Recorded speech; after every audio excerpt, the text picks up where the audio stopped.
I was the plus size girl who hung with all of the popular girls who were really, really pretty, the definition of what the magazine says. But because you're plus size, you don't make the homecoming court, but we'll give you this. You can sing the national anthem.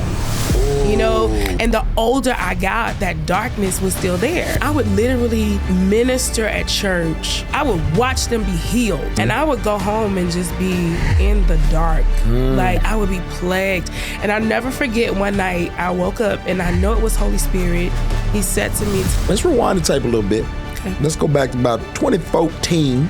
You did the celebration of gospel on BET. And somebody shouted you out. Nicki. The Barbie gave you a shout out, which leads to a friendship. And then by 2017, a collaboration. It's a big deal. It's a big deal. Why would you take the risk? Like, what made you say, I'm gonna do it? I might get some lashing about this, but I'm gonna say it anyway. This is The Deep End with Lecrae. All right, check this out. We got somebody super special for y'all today. I don't know how season 2 we got blessed with the best guests, but we did. We got obviously a chart topper. She's a chart topper. Dropped the #1 hits, the Billboard hits. Obviously a multi-Grammy award winner.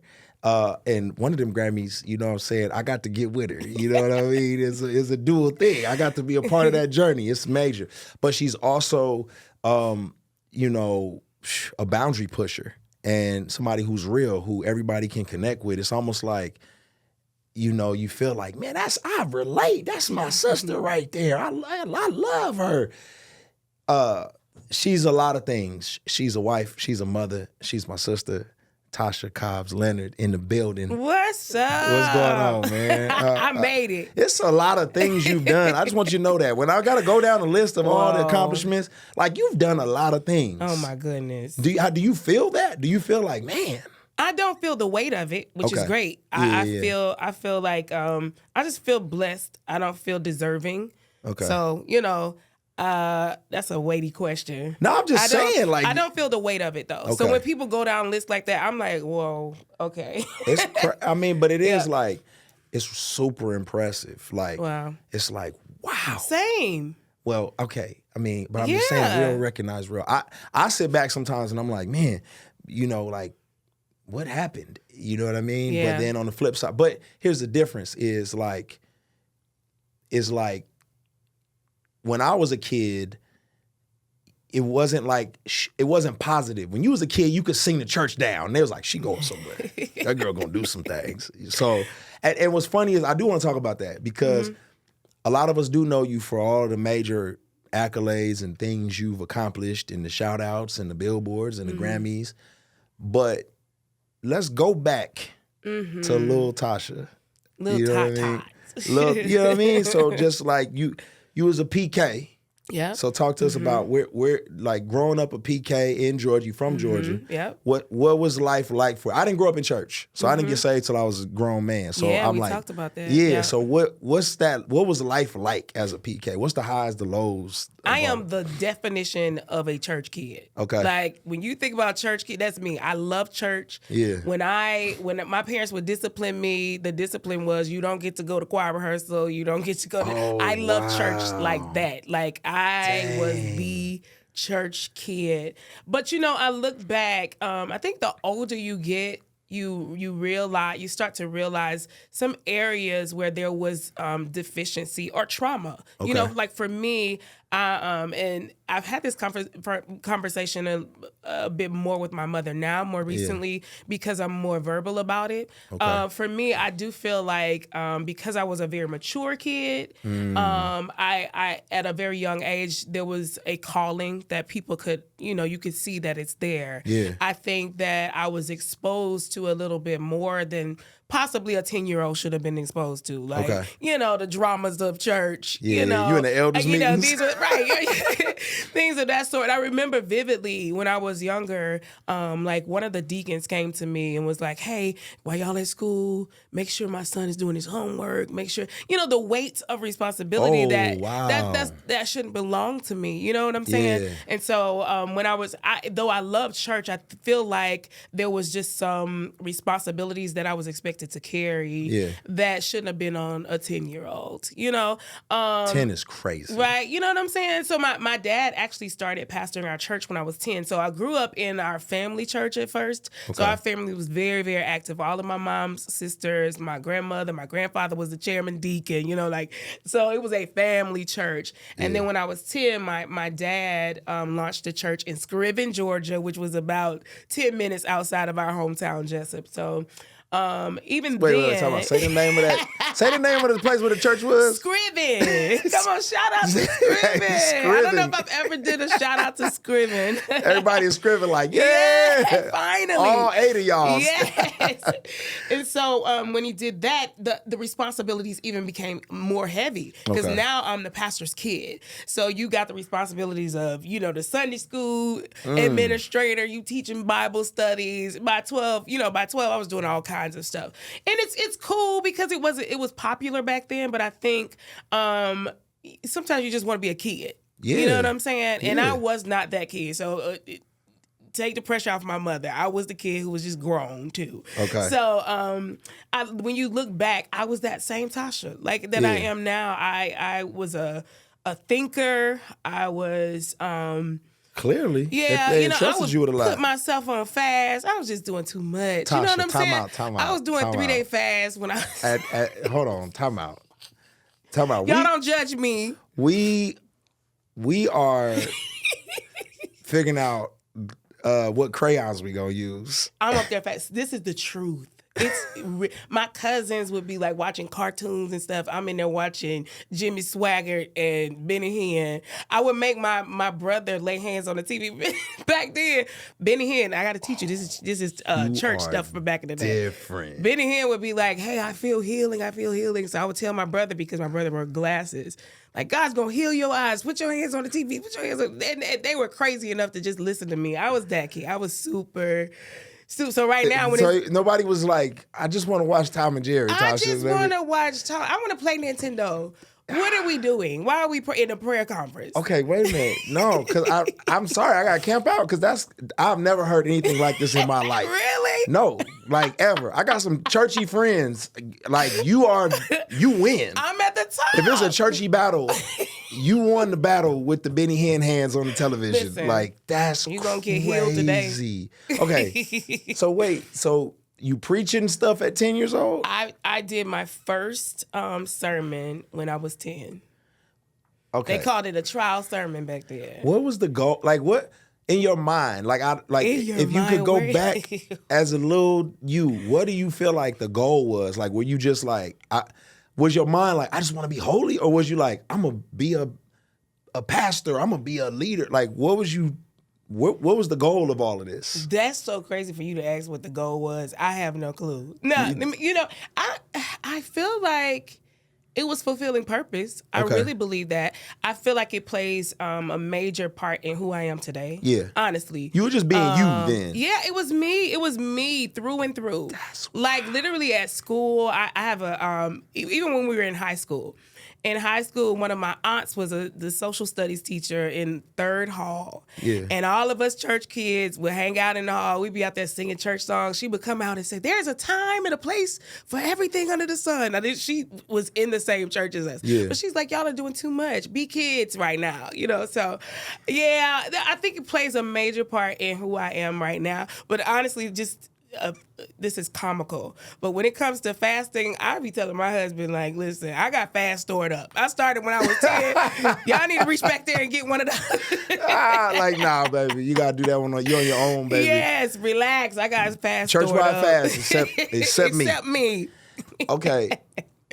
So, and I know I'm thinking of me, but I really don't know this world, this life. Yeah. So when as a young teenager, you going through puberty and all of that type of stuff, and there's desires, temptations. Like, are you just, there was no sense of like, I gotta rebel, or I gotta, like, you didn't go through that? I love this question because I have to give kudos to my parents who were they made sure that we were balanced. Okay. So even though I was well-churched, they made sure we had, and I grew up in a Pentecostal holiness church. So back then, so your ankles you know, but they didn't make us do it. Okay. Like, so I wore pants. Oh. We went to the movies. We went to the parties. And that, you know, they were very, very intentional about creating balance for my brothers and I. And even my cousins, the whole family, I guess they were in agreement with it. So I played sports. I played basketball. I was, you know, a part of every team. Softball, track. I did all of these things that created balance in my life. Okay. So I wasn't like the kid that was out there prophesying and preaching at church, but I had a strong foundation in the church. But my parents made sure that I understood there is so much more to life than, you know, speaking in tongues and falling on the floor all day. You know, even when I would do the fast, my parents would be like, Tasha, you need to chill out. You better quit falling on the floor to clean up your room. Right, exactly. You know what? They made sure that I had a balanced life, and I'm so appreciative for that because there could have been the tendency to lean too far, you know, to the left or to the right, but they made sure that I was balanced. Does that make sense? You weren't forced. Yeah. This was your choice. Yep. You desired it. They encouraged it because you desired it. Yep. And then they didn't shoot. Because see, my mother grew up in the church. She grew up in the Kojic church. And she has a lot of scar tissue because she felt forced. You know what I mean? Yep. Like she couldn't wear pants. Yes. She couldn't go to movies. They couldn't go to sporting events. Right. So when she got out, I'm doing everything. Yes. It was like, and so we had the balance. Yeah. That makes a lot of sense. Yeah. So did you, like, when did you know that singing was a part of this journey? Like, when did you know, like, oh, I can sing. Like, I'm good at this. So this is the crazy part. I grew up in a family of singers. So like my mother, all of her sisters, and all of their kids. Now this is the crazy part. My mother has 2 brothers, and none of their kids can sing. But all of the sisters and their children could sing. So we grew up just singing. We would, on Christmas, the whole family would gather. We would just sing. We do hymns. My grandfather loved hymns. Yeah. So we would sing hymns at the house. We actually traveled from church to church like the Jacksons. We call it like the Jacksons of Georgia. So we would go from churches to church singing together. And so I wasn't one of the lead singers. Like my aunt, who was like the singer of the family. She has daughters who like are amazing singers to this day. And I played keys at my dad's church. I used to play the keyboard. Don't tell nobody because it was only for a season. Okay. Like PKs have to do whatever we have to do to make the church go. Yeah. And so I was playing keys, and right around 15, we started a community choir. We would go around just singing nothing but Kirk Franklin songs. We do the whole record, sing the whole record because we were bored. So I was always creative. So I was like, hey, let's just start this choir. Me, a few of the guys who play instruments, we got together. We had a choir, probably about 50, 60 teenagers. Yeah. And we would go from church to church doing these concerts. And so I was directing the choir at the time. And one of the guys who was supposed to lead Now Behold the Lamb got into like a minor car accident and he couldn't make the concert. And so everybody started looking at me like, Tasha, you got to sing. I was like, I don't sing. I don't sing in front of crowds. What are y'all doing? Like, why are we doing this? And so they would not let up. And so it ended up that night, I sang Now Behold the Lamb. And the same way people respond right now, they did it that night. I was 15, so it was like a late bloomer. And I opened my eyes, and people were in the floor. They were crying. They were in worship. And I'm looking at my parents like, now, come on. Seriously. Now, come on. You can't tell me you was not in the mirror singing before this like, I'm nice. No. Because you come from a family of people who can read. That's wild. I think what was more shocking was the anointing that was on it. Because all of those years, remember, I started preaching at 10. So I was being cultivated as a communicator. So the singing was like, wait, this is different. Yeah. So even my parents were in the audience. All of us were looking at each other like, uh-oh. So God just took that and blew on that. Yes. Now, hold on. I gotta stop right now because I need everybody to understand that this interview they're hearing, they could have heard earlier. They didn't have to wait till today. They could have got it a day early on the BSIDE app. If you subscribe, you get everything early. You're not late. You're not waiting. Everyone's talking about it online, and you're like, what are they talking about? I missed it. All you got to do is subscribe to the BSIDE app. Not only will you get to hear from me, you get to hear from other amazing people, and there's lots of other amazing attributes and perks you can get too. So make sure you subscribe to the BSIDE. Do it now. That's really wild. Yep. I was 15. Okay, so clearly, like as you telling me your story, I'm like, okay, God's hand just on you from a young age, you know, and you see it. I also, and I don't want to fast forward too much because I'm just trying to understand the dynamic that makes you who you are. Because when we first connected, I was like, she gospel, but she got some sauce. Right. Like, where does sauce come from? Right. What is that? Is that something you was raised in? Like, what is that? What's that? Because you got a lot of church kids. Like Kev on stage, I love him. That's my dude. He ain't got no sauce. Kev you ain't got no sauce, Kev, and you know that about you. You just like, man, look, man, I'm a churchy kid. That's my dog. Yeah. But I'm saying, like, Tasha, you like, if somebody don't know you a church girl, they would be like, yeah, she cool. Yeah. So how did that come about? I think that plays a part. I think the balance, my parents being intentional about balance played a part in it. Because, you know, we were like we watched MTV, you know, y'all was video. The rebels. Yeah, we did all of that. So we actually used to host parties. So like I was always entrepreneurial too. Okay. So we had this thing where I was like, man, we created like this teen group and we wanted to do some college tours. Yeah. So we said, okay, we'll throw some parties and people come in, $5 entry. So we made like thousands of dollars so these teenagers could go and do like these. So I was always entrepreneurial. Okay. And I think the balance between culture and church was just always there because it was allowed in our family. That's good. You know, it was allowed and almost encouraged. Like, hey, just as much as you do this, we want to make sure that your impact in the world is going to be potent. So we want to make sure that you are cultured as well. Yeah. So I never thought about it that deep until right now, but I think my parents being intentional about that is kind of what creates this balance that I have now. Yeah. I mean, I saw it immediately when I was talking to you because, you know, entering into the church spaces, I had to learn like how people move, and I'm like, when I was talking to you, I was like, you use regular language. You know what I'm saying? It was like, you know what I'm saying? Because I didn't know all the church lingo at first. I don't know. Right. It was like, you know what I mean? But it was like, I was like, huh, this is different. You know what I mean? He was like, yeah, this Beethoven. I was like, what? Word? You seem like you could be one of my family members. Like, what's going on here? So I kind of caught that vibe. When I did meet you, it was off the heels of Break Every Chain. Yep. Right? Yep. Which is a massive moment. Like, like a lot of people. I will never forget, you gave me such wisdom. We were at a Grammy, it was like a Grammy nominee party.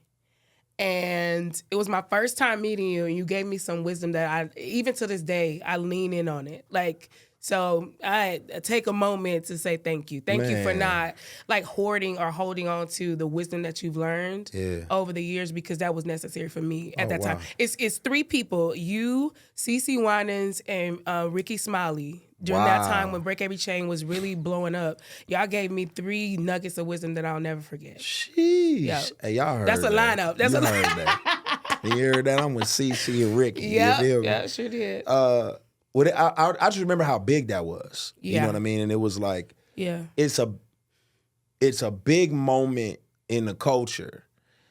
And anytime, and this is what I think a lot of people don't realize, when you have something like that, where it's a big song and everybody knows the song, right? Mm-hmm. In the culture, outside of the church. Yes. Yeah, it impacted culture. Right. Yep. When that happens, it's a different kind of spiritual reality taking place. Like, you didn't ask for it, you didn't, but God says, "Nah, I'm gonna use this to create that." I think a lot of people don't know what to do with all of that, because it's like now this you know, God is breaking chains literally in the lives of people, but at the same time, it's like now it's a target on your back. Yep. Talk to us about like the experience of all of that. Like, just the song is really big. Like, what are the highs and the lows? What were some of the things you were starting to see, the good and the bad of it? I love this question because it gives me an opportunity to like bring it all to a head, because I feel like God is so intentional that we laughed about me being like the churchy kid, but it created this foundation and an anchor that made me be able to withstand that season. So it was always intentional, and it may feel a little weird and awkward, but I feel like the anchor that I had in the relationship that was built with him was helped me to withstand that season. Yeah. Because during that time, my mentor, William Murphy, he used to say to me, you're a bridge to the nations, you're a bridge to the nations. And I didn't quite understand it because, I'm in a black church leading worship, but you keep saying you're a bridge to the nations. And in my mind, I'm thinking, okay, maybe he's talking about, okay, you're going to bridge a gap between blacks and whites. I didn't realize then that the bridge would be cultural bridges. Like just, when people think about that, they think about diversity in church. It's not just black and white. There's so many different cultures. I could be, you're black, I'm black, but we came from different cultures. We just talked about that. You know what I'm saying? And so being able to bridge the gap between people who didn't grow up the same, who may not even believe the same, there was something about that song that transcended all of those ideologies and different, theologies that said, man, there's something on this girl and something about this song that we can all relate to. And so you're right, it creates this target, but I think I was prepared for it because of all of the years of digging and creating this anchor. You know what I'm saying? So I was in my mind, I'm still a little tot because I was anchored in that. Like that was the place where I met Jesus. And so anytime there was a wavering or something that would cause me to be shaken, I would go back to that relationship with Jesus where, I was 10 years old and you've been faithful since then. So no matter what comes now, I have an anchor in who you were then. That's good. It always, even to this day, like, cause I know you now and it would make sense for you in this season of your life to be able to write a song like that. It's a profound song. Yeah. But I didn't know you then. You were just young lady. Yeah. And I was like, what have you been through? How you know? Because the song, I didn't grow up on gospel music, but that song for me too was like, man, how you know about breaking? What change you needed to break this early in life? Was there like, were you thinking of other people? Were you thinking of your own life? Like when you were crafting this song at such a young age, are you just pleading with God? Like, what's the thought behind it? So let me correct that. So I didn't write the song. Well, I did write the tag on the song though. So that when you get to I hear the chain fall. So I did that part. But this guy named Will Regan, he wrote Break Every Chain. And let me tell you how I got to this song. Yeah. And we're going to talk about this because it's something that we actually have in common. During that time, I was also dealing with depression and anxiety and fear.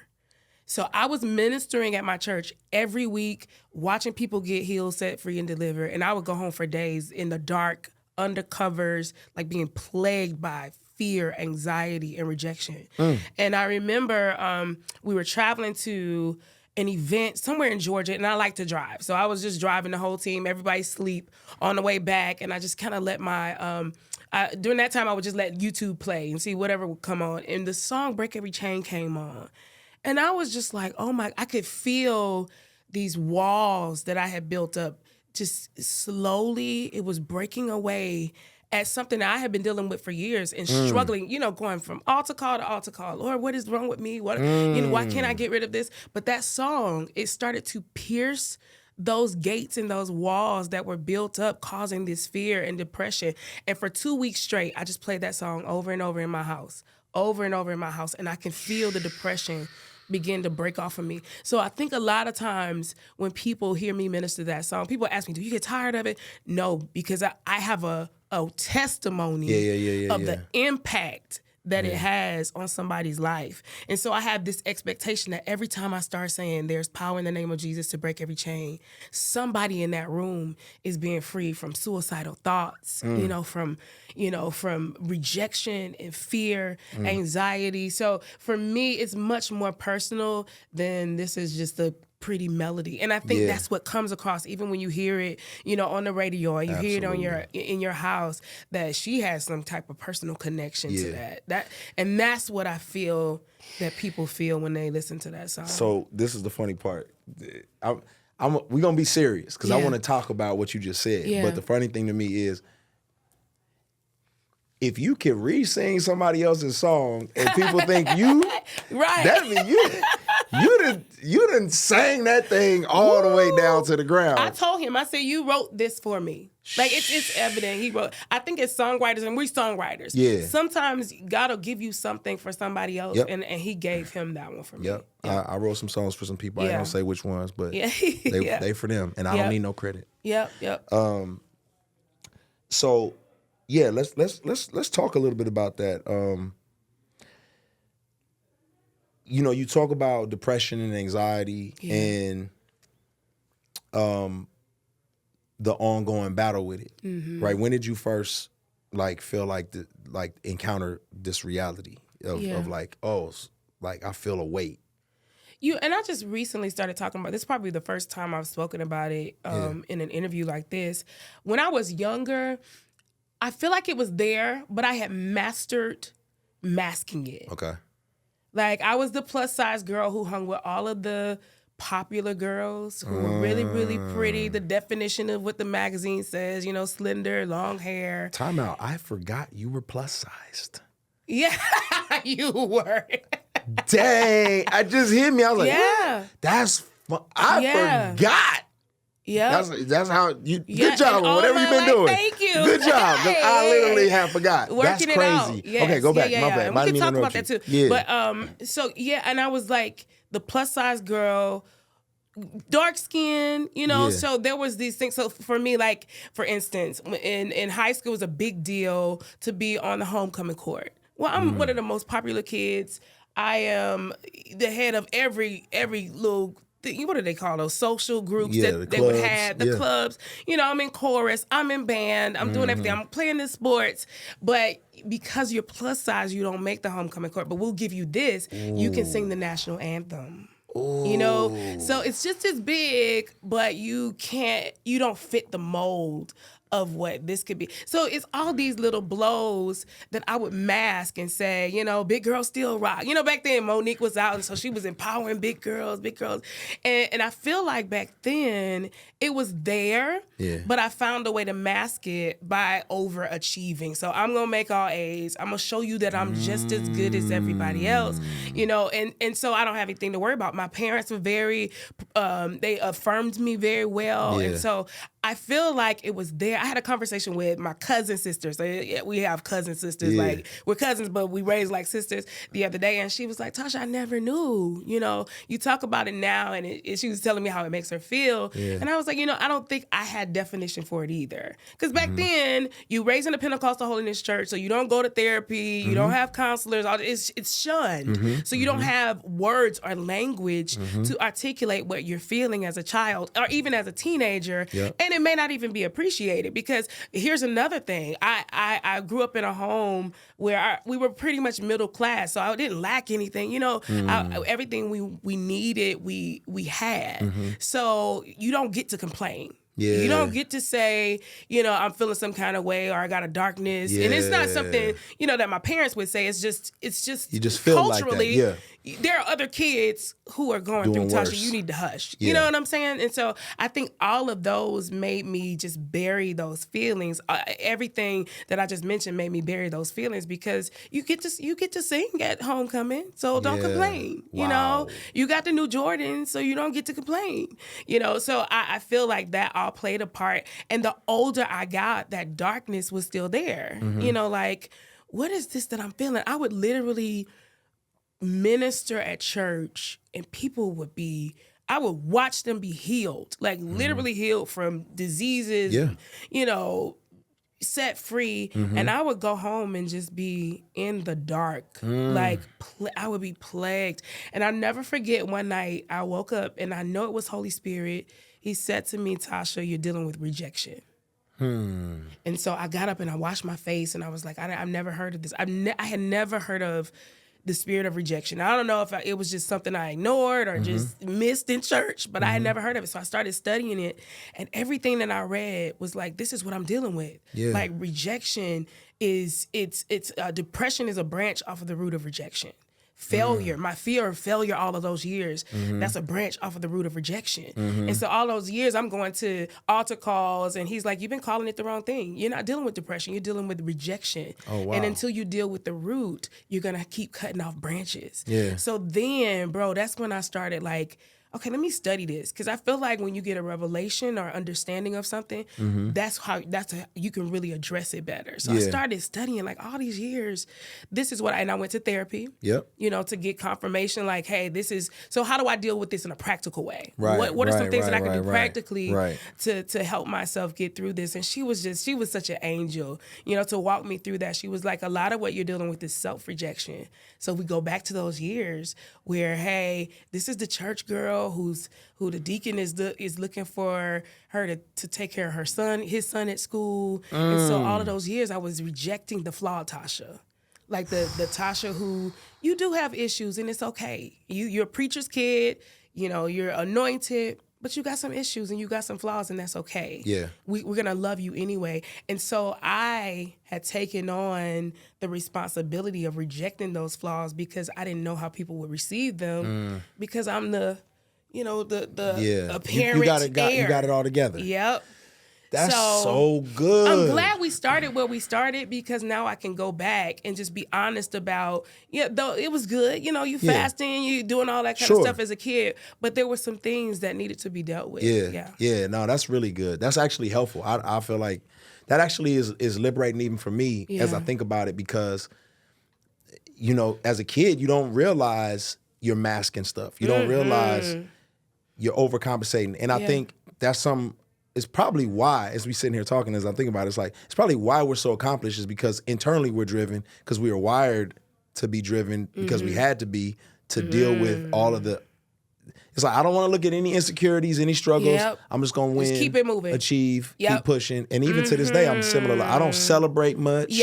I'm like, okay, that was really good. I'm glad we did that. I'm glad okay, what's next? What's next? Did y'all send out that email? See? I had to deal with that. And one of the ways that my therapist, she told me to get my family involved. So this is why I want to share this with you. So sometimes I have like arthritis in my toes. I know the sneaker game is tight, but it's because I couldn't wear heels and stuff anymore. So I was like, if I'm gonna wear sneakers, I'm gonna be the best at it, right? Okay. And so I respect that. Yeah. So right now she was like, have your family make you be present. So right now to this day, this was years ago. She told me to do this. If I have something that's happened in our lives, whether it's good or bad, my husband will stop me, grab me on my shoulders, and say, "How do your toes feel? Like, are you having a headache right now? How do you feel internally?" Like, he'll stop me and make me be present. Sometimes my cousins will do it. Like, "Hey, Tasha, how do you feel right now? Yeah. Do you are you having a headache? Yeah. Do your feet hurt?" And it though they're addressing something that's physical, it makes me be spiritually present in the moment. It grounds you. Like, yep. Yeah. Now stop to celebrate this. That's good. Yep. Because I'm the same way. I need to be grounded a lot of times and just be like, okay, let me be present. I'm always. They say like depression is like you're reflecting on the past or something that's not happening, and anxiety is the fear of what hasn't happened or what's gonna come. And and as you're talking about that too, because another thing you said which is I find interesting in church world. Is like you went to church, you saw everybody getting delivered and healed, and you're like, hey, what about me? And I think a lot of people wrestle with that, like not knowing like, okay, God, I know you can do this. But then at the same time, us not having enough maturity to see like sometimes God is working something else out behind the scenes that we don't really even understand. Yep. And as a kid, you wouldn't have known like, oh, I got to just wait and understand what God is doing behind the scenes. That's true. But hearing you, hearing Taraji, hearing The Rock, I felt like I wasn't crazy. Yeah. I needed to know like, cause I feel I'm high functioning, but I got, these things. Yeah. And some of it is like, it's generational. We all got generational sin, right? Adam sinned, we all go down the line. But some of it is this like thing where it's like, hey, you can trigger something that has been going on. My grandmother dealt with this. My mom it's like you got this potential and if you don't navigate it right, you're going to trigger something that's been going on for generations. Wow. You know what I mean? But I appreciate you being transparent on that. You said this and it shocked me. And I'm like, oh, you've been living with this. And I never even thought about it. But you was like, yeah, I was the plus size girl. Yeah.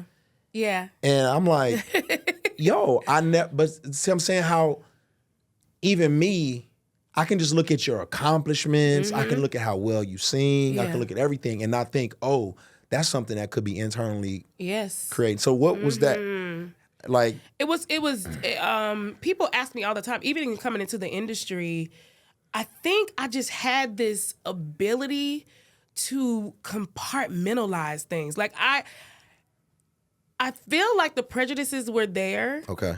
But I was so here that I just, I'm so focused on what I believe God has called me to do. Yep. I'm not going to worry about what you're saying about my appearance. Okay. You know what I'm saying? Yep. And though I felt it, I didn't focus on it. Okay.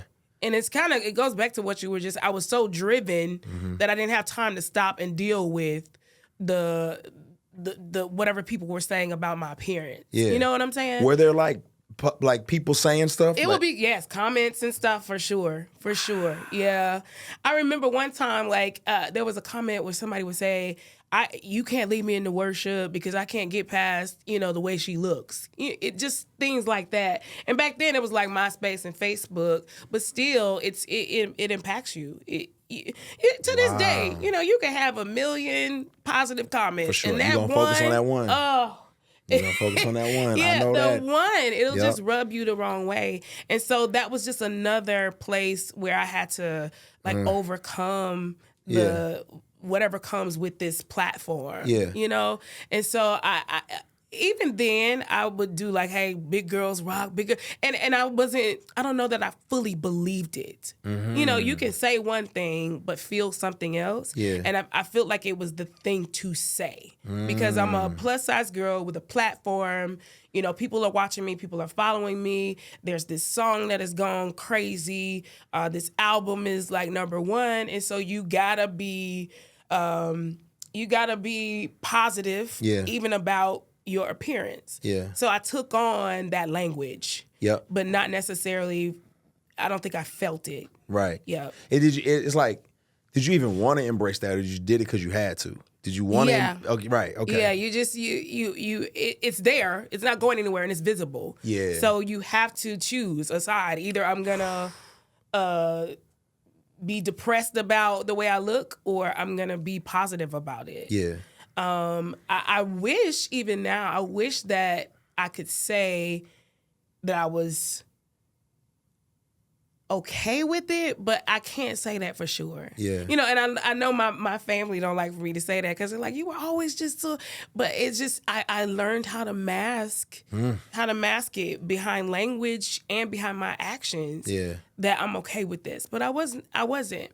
And I think a lot of times, I want to say, I've never said this either. I told you just make people feel comfortable. I think a lot of times culturally, we should, be a little bit more empathetic about how we address the disease of obesity. Because not to be a spokesperson or anything, but I believe that I can speak on it because so many years I battled with it. Mm-hmm. I feel like people will be more open about their feelings about it and maybe more open in addressing it if it wasn't such a negative approach to how you address it to people. Yep. People say this, and I might get some lashing about this, but I'm gonna say it anyway.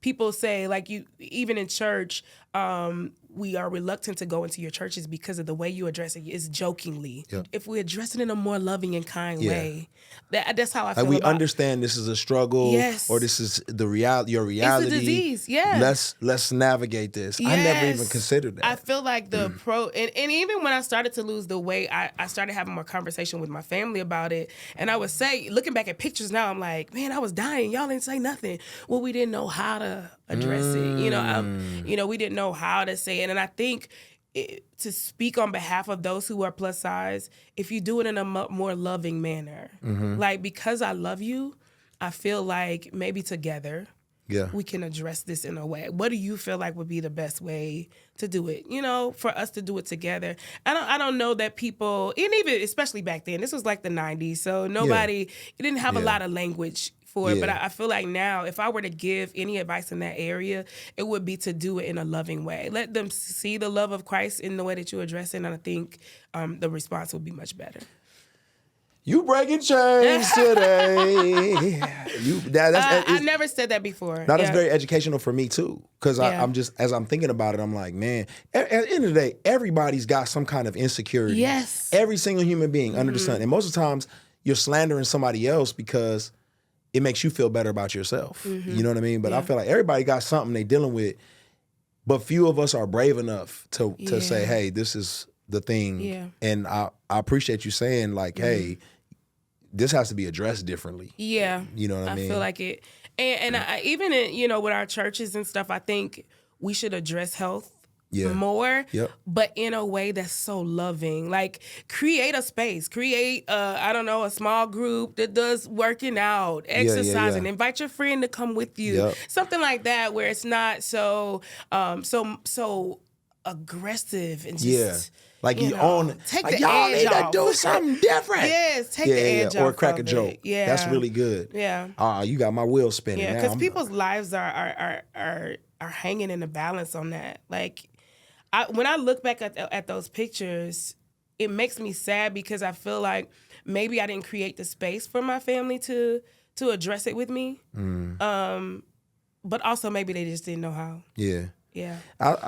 To me though, like, hindsight or just looking at it, man, you got such a loving family too. So it's like, I'm just thinking like the stories you're telling, and then even, you know, knowing your husband too, is like such an incredibly loving family. Yeah. Because you mentioned people, you know, being rude and saying wrong things online, we share some other things in common. Yeah. We've caught our fair share of attacks from people online. Yeah. For some similar reasons. And so let's rewind the tape a little bit. Okay. Let's go back to about 2014. You did the celebration of gospel on BET. And somebody shouted you out. Somebody named Nicki. Yeah. Nicki Minaj is what they call her in the streets. The Barbie gave you a shout out, which leads to a friendship. Yeah. Right? A lot of people don't know that. Right. And then by 2017, a collaboration. So this is a big thing. It's a big deal. It's a big deal. Okay, now I done caught my flack, and we could talk about that too. But only a few people would have took this type of a risk, right? On both sides, on her side and on your side. Only a few people would have even tried to, you know, and there's only a handful of successful, like, that kind of cross collateralization, that kind of like meeting in the middle. Yeah. Why would you take the risk? Like, what made you say, I'm gonna do it? You ain't seen a lot of it. And I'm sure coming from where you came from, you knew it was gonna be a thing. Yeah. Like, what made you say this is worth the risk? Yeah. The first thing that comes to mind is confidence in my calling. Okay. So we go back to the bridge. Yeah, I had confidence in my calling. I knew what I was called to do. And though some people thought it was just, you know, CCM gospel, no, it's a calling altogether. Holistically, I am called to bring cultures together to worship. And so that's number one, having confidence in my relationship with God, which goes back to, you know, the roots that, you know, the same God that I worshiped when I was 10 is the same one that speaks to me now. Yeah. And I have confidence in his voice, and I know it very clearly. And so when this happens, you have that part of you that knows, man, this is about to be an uproar. But again, because of focus and being driven and being confident in what I'm supposed to do, I was here. I was so focused on this is what God said and this is what I'm going to do, I didn't put a lot of focus on what the backlash would be, you know? And those around me didn't either. Because even my label, I have to give kudos to Motown because I knew it was a thing, but they didn't make it a thing. They were like, hey, we trust the God in you, and if you say this is what we're going to do, all hands on deck. This is what we're going to do. And so even the people around me were super supportive of the decision that I made to do it. And I would do it again. I would do it again today. I would do it again next year and the year after that. Stand on it. You know, I stand on the fact that this is what God told me to do. And there's evident and fruit from it. Yeah. You know what I'm saying? And it may take 2-3 years for you to see the fruit, but I've seen the fruit. I've seen people, and I've told you this before, people have sent messages like, I didn't listen to a gospel record at all until I heard that song. I didn't believe in God until I heard that song. Like those testimonies alone, just like Jesus, he'll leave the 99 for the one. So if I got to make the 99 mad to save the one, that's what I'm going to do. You know what I'm saying? Hold on real quick. Wait a minute. I need you to know this. We're in season 2 of The Deep End. And season 2 is about stories, specifically stories from people that you want to hear from. Stories that you want to hear. Tell us what stories you want to hear. Tell us the people whose stories you want to hear. Because I'm a firm believer that we overcome by the blood of the Lamb and the word of our testimony, our stories. So we want to tell those stories here on The Deep End. Let me know who you want to hear from and what you want to hear about. All right?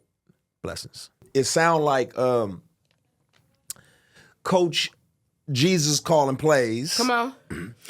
And you like, I'm going to run this play. But the people in the stands is like, don't run that play. Oh, they complaining and shouting out, screaming, I can't believe you ran work. that play. Right, that's what it sounds like. And that makes perfect sense why to me, it makes perfect sense why you would risk it. She ended up saying, like, this is the first time she put her faith on display. Yep. Why did she risk it? Like, because it could have went sideways for her too. Yeah. You know, like, I'll just tell a quick story. For me, I've done a few collaborations, and I did one with Big Crit, and they blasted him so bad. They said, "How can they was blasting me? They didn't realize they was blasting him while they was blasting me." Okay. They said, "Lecrae, how can you do a song with such a sinner? How can you do a song with such a whatever?" And it made him feel like the church hates him so much he didn't want to have nothing to do with it. And I'm just curious. Oh, that makes me cringe. Exactly, but like for her. You know, y'all are friends. Like, I don't know if you know or if you could speak on it, but like, what would make her want to take that, want to do that? You know, I think she trusted the relationship with me. Yeah. You know, she had said to me several times that, you know, there's something about your anointing that I just feel it. You know, I can feel it when I listen to your songs. And she was a avid worshiper to like my songs. Like she would listen to the song. And I think there was just this comfort that she felt like if I'm gonna do it with anybody, I know this person, I know her relationship with God, and I feel protected in that. And again, this is not something that she said, it's just kind of something the dynamic of your relationship. I feel like she needed a personal connection with whoever it would be in order to do that. I think a lot of times people forget that no matter how big the celebrity is, they're human beings. Yeah. You know what I'm saying? Human beings who need the Lord, who need friends, who need community, who need access, and they don't always feel safe. Yeah. So it's like, where's a safe place I can go to even, because I don't trust these folks, but she trusted you in that dynamic. And I give you much applause to that. Like I don't know how you dealt with it. I know I was very annoyed. Right. I may have clapped back a few times. I may have got out of pocket, out of character. They may have seen, you know what I'm saying? Sometimes they may have seen the Peter in me come out. Right. You know what I'm saying? How did that make you feel? How did you feel when all of the negative commentary was going on? You know what? There is a place of like, I can't believe this. Did you ever go there? Like, I can't believe people are responding like this. Oh, yeah. Like, in my mind, I would often say, this is just crazy. Because I have this open space in my heart where God can save anybody. Yep. You know, God can heal anybody. He can be God to anybody. Yep. And he is. You know, so I feel that same way in my heart that, man, if somebody wants to worship and they receive backlash because of that, it breaks my heart. You know, so for the most part, I was just heartbroken during that time. Yeah. Like, really praying for her that if she saw any of this, it wouldn't, like, detour her from wanting to express her relationship with Christ again. Yep. And so that's what I felt in that time. There were times that I was, you know, angry and wanted to say something. I operated with a lot of restraint during that time, which I don't know. Could have just called me. I don't know how it happened. I think at first, when it first happened, I think I put out like a meme, or it was a meme or something that came out and I responded to that. But after that, I was just like, okay, you know, if I don't respond, I don't give them any fuel. But, you know, for all y'all that are out there to be like, y'all should respond, it's hard. Whoa. To operate with restraint sometimes when people just constantly coming for you. And a lot of it is just, it lacks truth. Yep. It lacks wisdom. You know, it doesn't have a lot of resource or understanding. Immaturity. Yes. You know, so it's just hard. But these folks be godly out here, man. I'm trying to think, Tasha godly, like for real. Because y'all done see me get out of pocket a couple times. Tasha loves the Lord, because let me tell you. Now, see, I lose some people, though. So, like, my God kids would be like, can we respond right now? I'll be like, y'all got 5 minutes. Tasha send the goons out to go get you. You like, who is user 88758? Made up these fake names. Oh, my goodness. Oh, man. That's great. Yeah. No, I really do appreciate it. You know what I mean? It's like, it's good company, man. And just to know, like, you handled it well. You handled it well, and it's funny even now, you know, just to see that in 2025, it's like that relationship. I still see her rooting for you and cheering for you, and to me, that's super dope. It wasn't just transactional; it was relational, and that's a lot of people don't see. So you know what I mean? It's gonna be a day, y'all, when Nicki gonna be 82 and Tasha gonna be 80, and they gonna be sitting around and like talking about the Lord. About this, right? You know what I'm saying? Yeah. So I also feel like you and I making those decisions, it kind of opened up doors. Like, you see those collaborations more and more. And I appreciate that. I'm grateful that people, like, you just, Maverick City just did a song with Glorilla. Yep. Like, you know, that was unheard of. They was mad about it. Yeah, they was mad. But I think it gave people a little bit more boldness to say, okay, I'm gonna take a stand. Yeah. When it's relational, it's 10 times better because it's like, man, you really get to, like, I can call the people I've done collaborations with. You know what I mean? I can send them DMs and get responses. So that's always a beautiful thing. You talked about it earlier, just how much Kenneth has like grounded you, supported you. Let's talk about Kenneth a little bit. Yeah. Let's talk about Kenneth and the kids. You know what I mean? Let's get into that. You know what I mean? Like, I see the way he supports you. When I've been to South Carolina, I've seen like, just, man, it feels like you really have an advocate. Yeah. Y'all got something special. Y'all go in the trenches together. Yep. And a lot of times when the woman is out front like that, it's generally assumed that the man behind the scenes is like soft or like you know, like, is that the case for y'all? Did you have to like say, man, you need some more backbone because I'm a leader, I'm out here getting it? Or was it like a mutual understanding that, hey, you gonna be visible and I'll be invisible, but we gonna move together? Like, what was that like for y'all? I think it's always been the dynamic of our relationship that he is just, like you said, he's so supportive. Kenny is the calm to my storm. Yeah, okay. I am the storm. He is the calm, but he's also very strong. Okay.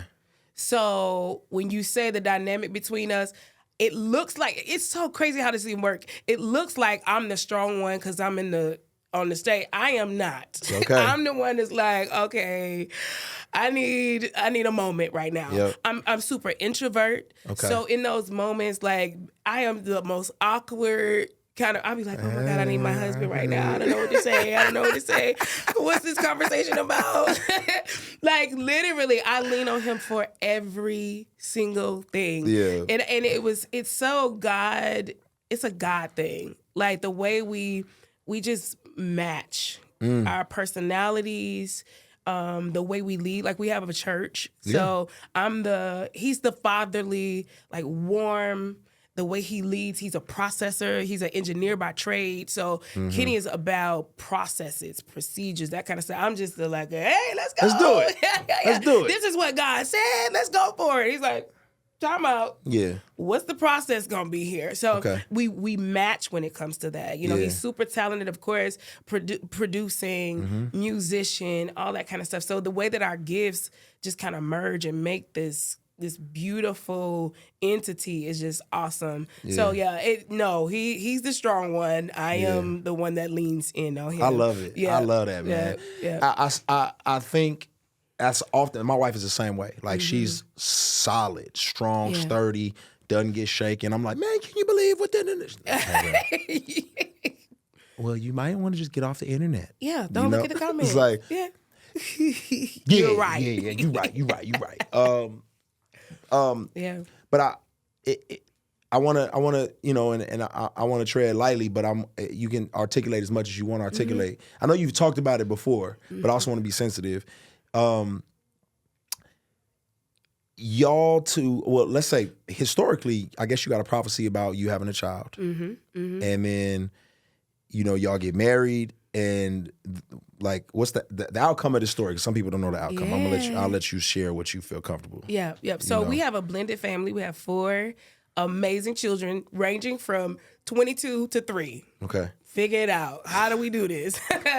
But we got married. It'll be 8 years this year.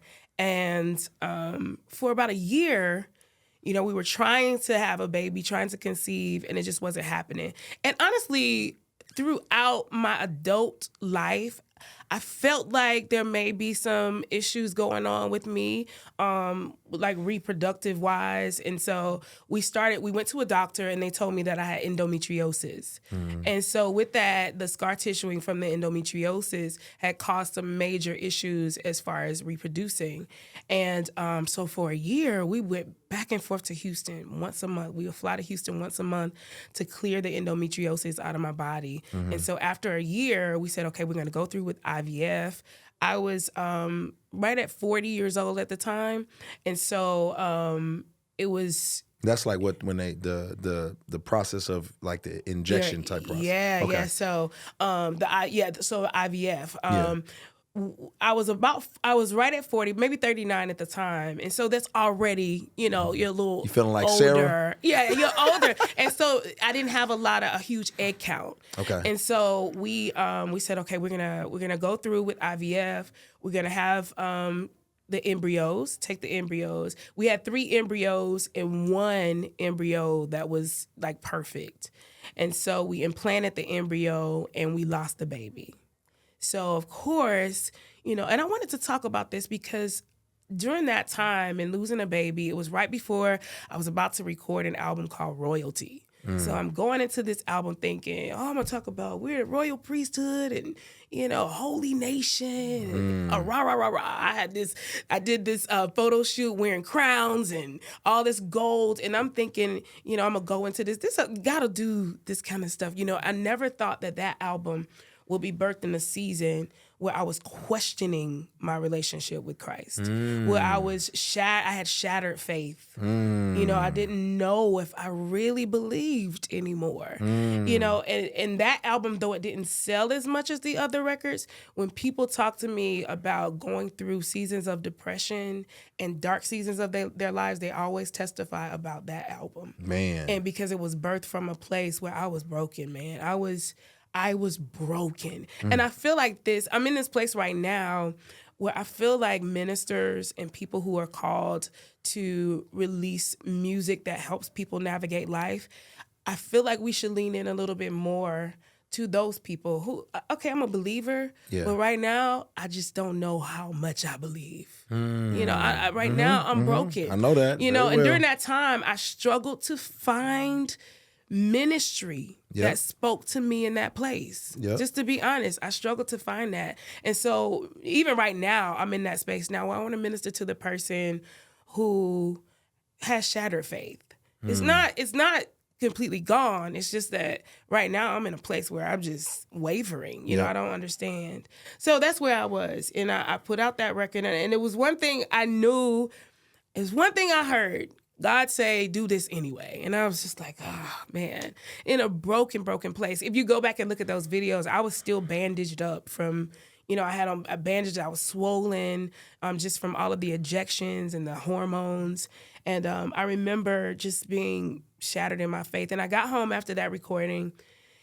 And Kenny, just being the comforting husband that he was, he made sure that he comforted me. He spoke to our pastor. Darius Daniels is our pastor. And so, you know, Pastor Darius was just kind of talking us through. And he would talk to me through Kenny during that time. I wasn't doing a lot of talking, just kind of on an island, really, just trying to figure it out. And one of the things that I had to do is revisit that relationship with Christ from when I was 10 years old. That, you know, He's a good God. Yeah. He's a sovereign God. And even though I don't understand what he's doing right now, this is going to work for my good because that's who he is. You know, I had to revisit that. I had to just become reassured in the fact that though life gets uncomfortable sometimes and it's painful sometimes, God is still good. Woo. You know, I had to really, really root myself. It was almost like revisiting salvation. I had to do it again.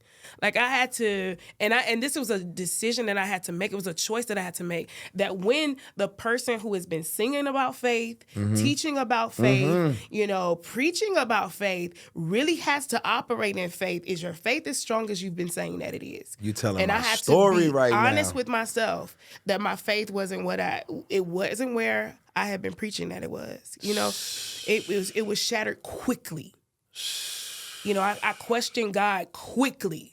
Like the God that I had been singing about all those years, when life happened, the first place, just like we talk about the children of Israel, we talk about them and how they question God quickly, but when something happens in life, I'm telling you, your humanity, it stands up.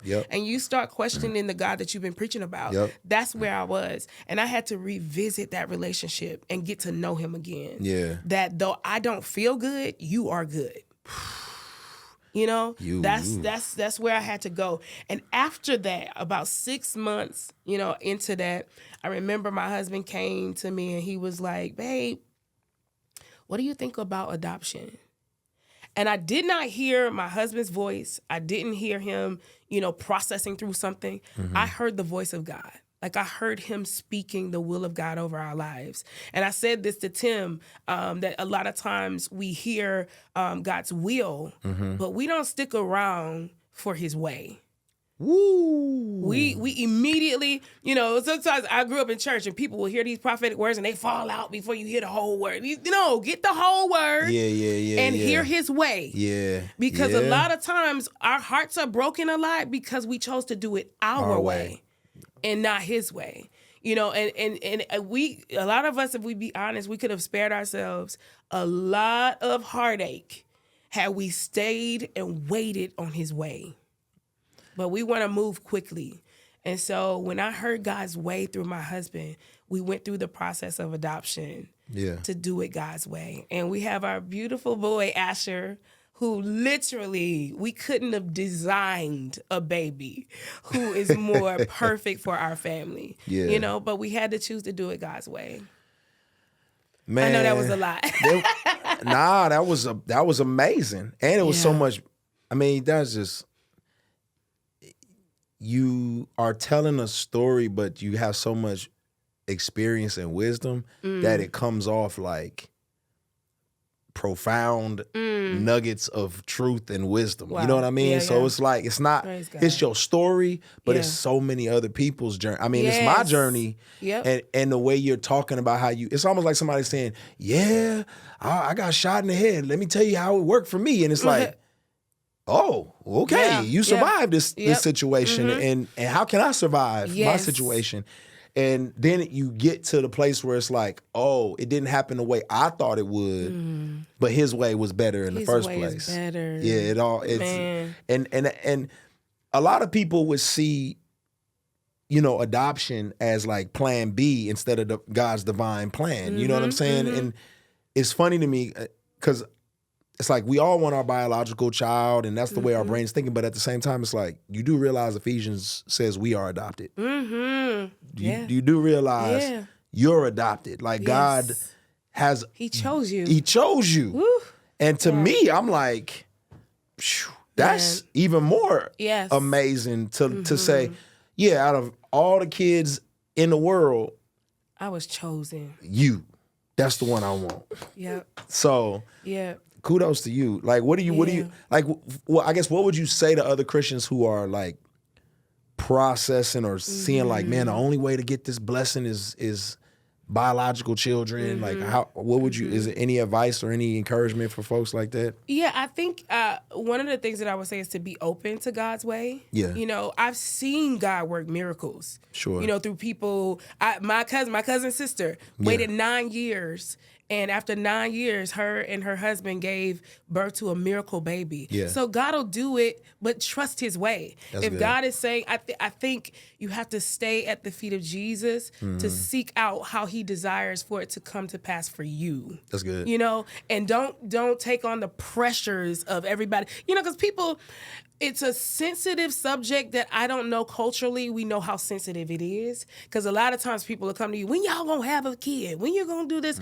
And I think a lot of times we don't understand how triggering it is for people who may be in a season where they're not birthing the child that they thought they would birth, the natural way.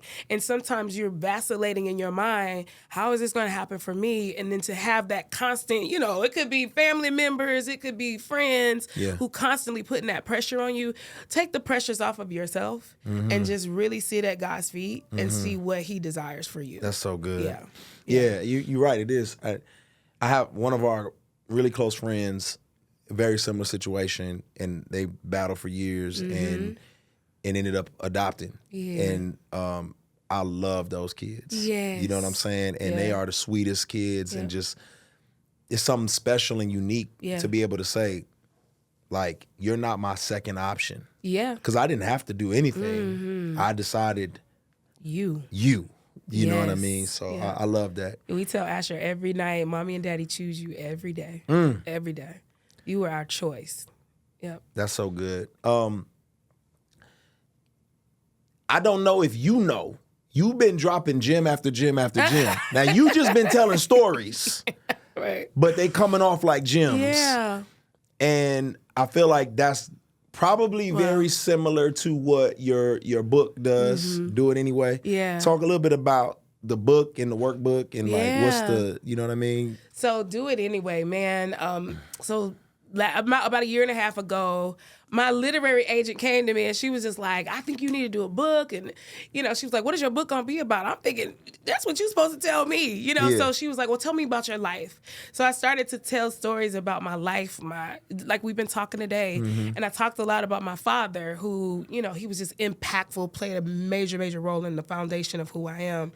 And I started to talk about that. And then I kept saying this phrase, but I'm going to do it anyway. I figured out I'm going to do it anyway. And she was like, Tasha, I think that's your book. I think that's what you need to talk about. And so she asked me, she was like, just start thinking about stories in your life where you had to choose to get up and do it anyway. And so I went back to this story. It was in 2013. My dad was a pastor. We talk about that often, but it was like country pastor. We did vacations from Sunday evening to Saturday night. We was going to be back on Sunday morning. Like, we did not miss church. He was the one that was going to stay. He was the last one to leave, the first one to get there. Yeah. And so during that time, award season was coming up for Break Every Chain. The album Grace was out.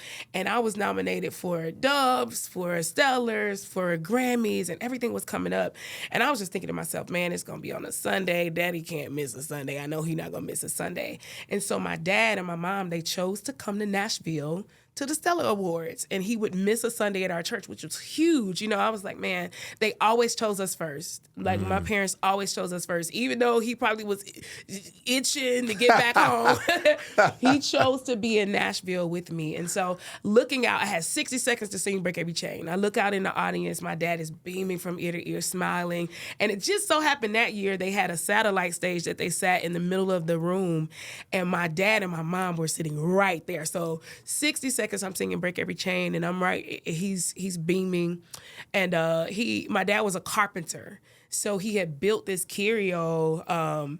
Funny story. So my independent album, it was called Smile. Okay. My dad was the executive producer. So I tricked him. I was like, Dad, you going to be the executive producer? He was like, oh, that sounds incredible. So he paid for that record. And for years, he would be like, when does the executive producer get his money back? Like, he would always be like, and so my promise to him, I was like, Dad, if I ever win some awards, they all belong to you. I'm going to pay you back. I'm going to pay you back. Wow. And so he built this curio for all the awards that he felt that his daughter was going to win. And so before you had won any? Before I won any award. Wow. And so that night at the Stellars, I won 3 Stellar Awards. And I'll never forget, we were all hanging out in William Murphy's hotel room. It was about 2 o'clock in the morning, maybe 3. And he was like, call Dad and see if he want to come down here. I was like, we got Daddy to Nashville. He's not coming to your hotel room. So I texted him. I was like, Dad, we're hanging out just celebrating. And he was like, me and your mama on the way. I was like, are you okay?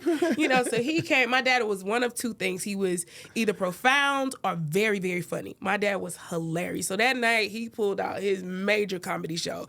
He had us, we were in the floor crying, laughing. It just, oh, man. And I remember he got ready to leave to go back to their room, and he had my awards in his hand. Mm-hmm. And he was getting on the elevator, and I was like, Dad, pull out one of them. I want to take a picture. And so I snapped a picture of my dad holding my Stellar Award. And when he got on the elevator, that would be the last time I saw my dad on earth. Wow. The next morning, he had a heart attack in the car, driving back home, and went to be with Jesus. And I remember leading up to it, my dad kept saying, Daddy's going to Nashville, but I'm not going to be in L.A., but I want you to go anyway to the Grammy Awards. He kept saying, Daddy's not going to be with you in L.A., but I want you to go anyway. And we kept saying, why does he keep saying that? We don't think you're going to L.A. We're surprised you're in Nashville. He just kept saying, I want you to go anyway. And I realize now that he was leaving with me the last lesson he would leave, that Tasha, when life gets challenging, you got to dig deep, even if your heart is broken and you don't understand, and do it anyway. And so I went to L.A. 7 days after my dad went to be with the Lord, and I won a Grammy for Break Every Chain. And the only reason I was there is because he told me to do it anyway. Yeah. So, needless to say, go get that book. So I wrote this book because I want to put that lesson into the ears and the eyes of as many people as I can, that life is gonna get tough. We understand that. You know, that's scriptural. It says you're gonna have some tribulation. That's right. But you gotta dig deep. That's right. And do what God called you to do. Trials anyway. gonna produce perseverance and endurance. Yep. Wow. So I wrote that book. Yep. Yeah. If it's more stories in there like that, we need the book tomorrow. Yeah. Right. So, goodness. And then we did a devotional. The devotional is 60 days to a bolder faith. So after you finish the book, it kind of walks you through 60 days where even in those 60 days, I tell stories. It's brief stories that are aligned with the book as well. But it walks you through like scripture and just some stories that I share. What's the name of the devotional again? So it's Do It Anyway. Do It Anyway. 60 days to a bolder faith. A bolder faith. Yeah. Okay. Mm-hmm. Oh, we on that. That might be me and you know what I'm saying? Yeah. Get my daughter on that one, man. Yes. Me and She's my daughter. So sweet, by the way. Oh, I appreciate it. Her going to the Grammys with you. Listen, oh, man, that was so great. Listen. Yeah, she thought she was just... And she was. She's like, I'm here. I made it. I wasn't going to go. That's the crazy part about it. Like, I wasn't going to go. It was an interesting time. It really was. Yeah, it was an interesting time. So it was funny because I remember FaceTime you like, yes. Yo. That was so crazy, man. I was pulling up because, you know, we started a church. So during that time, I think I just came in from somewhere and I was like, I feel like I really need to be here with Kenny in the church right now. Yeah. And so we ended up not going. I was driving up the driveway and my label called me and was like, congratulations. I was like, what are you talking about? And he was like, y'all just won a Grammy. I literally got out of the car in the driveway and FaceTime Kenny. He's in the house. It's just, when stuff like that happen, you're just not thinking. Just random stuff. Like, why don't you just go in the house? I called him from the driveway like, babe, we literally won the Grammy for your power. It was crazy, man. We didn't even talk about that, but it's funny. We didn't. Because, excuse me. It's funny because I remember, I don't even know what it was. You do have like a very trustworthy kind of persona. I don't know what it is.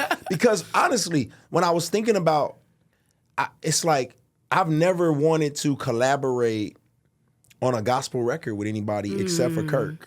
Honestly, wow. I've never wanted to because I felt like it was me. I didn't want to be inauthentic. Yeah, you know yeah, what I mean? And I was uh-huh. like, man, there's got to be somebody who like they would have to want to do it. Yeah, you know what I'm saying? Yeah. Not like, and I did. Yeah, so that's what happened. It was like when we talked and I was like, word, you ever? And when you said that, when you said you was listening to Let the Trap Say, man, I was like, word, maybe.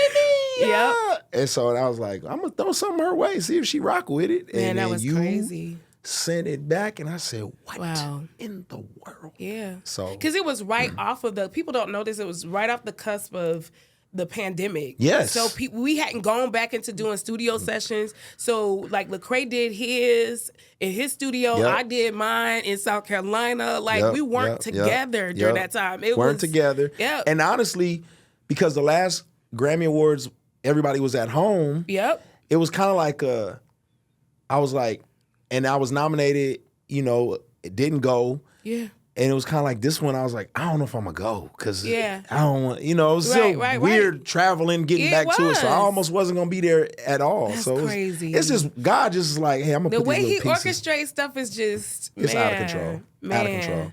Anyway, I thank you. I appreciate you for that. I appreciate and you. Sidebar, a lot of different people won a Grammy that would have never won a Grammy. Because of that. So thank you. Yeah, I saw that, man. That was incredible. Changed some lives. You already know, man, you thematically, you broken plenty chains. And today I appreciate it too, because I know even for me sitting here talking to you, I feel like, man, yes, that was good. I needed to hear this. So I know there's plenty of people in the world who would listen and just be like, man, I feel blessed. Do it anyway, the book, music, we expecting anything? We got any plans? Yes. I'm going to work on some new music. I need to talk to you about that. Hey, let's come holler at me. We're working on some stuff. I'm available. Yeah. I'm here. I'm in the back seat, ready to. We ready. Let's do it ready again. To roll. Let's do it again. You say less. Don't tempt me with a good time. Y'all want another Lecrae and Tasha? Yeah, yes, they do. Yeah. I heard the people. That's what they said. Yes, they do. Nah, man, we love you. We appreciate you, man. I love you, bro. We're grateful. And and thank you for this. Like this your podcast, I told you before, but it's real. It is I think it's like God ordained. Like people have an opportunity to share some things in a place of comfort. Yeah. Thank you for making it comfortable. Oh, absolutely. To tell your story. Absolutely. That's how I was birthed. Yep. I just want people to be free. Yep. You know what I'm saying? Let's Thank go to the you. deep end together. I'll receive that. Yes. Can put it in my pocket? Put it in your pocket. You know what I'm saying? Thank you. Appreciate you, y'all. Yeah, you too. This is The Deep End with Lecrae.